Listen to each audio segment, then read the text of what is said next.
Mas computer shop kayo naglalaro nun, no? Hindi. Bali, parang ganito rin na may salas na siguro mas maliit ng konti dito. Tapos, yun, doon kami naglalaro, 5 kami. Grabe.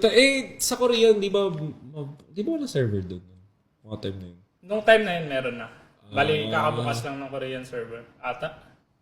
Parang kakabukas nga lang ata. Tapos, doon kami naglalaro. Okay. So, paano nabuo yung rave na yun? Sino si Cast ba talaga yung nagbuo nung 5 na yun?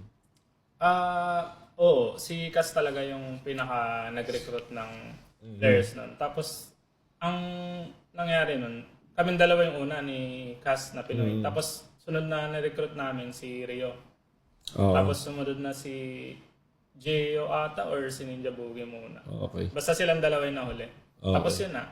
Nung time na nandun na si Gio ata or Ninja Boogie, yun na yung nag-transition na kami as Rave. Hindi na kami, dati kasi yung pangalan ng team namin, EOT, Eye of the Tiger ata. Ganun. Tapos nasa probinsya pa kami ng Korea nun. Hindi ko lang sure kung ano yung pangalan. Pero lumipat kami ng Incheon. For rave.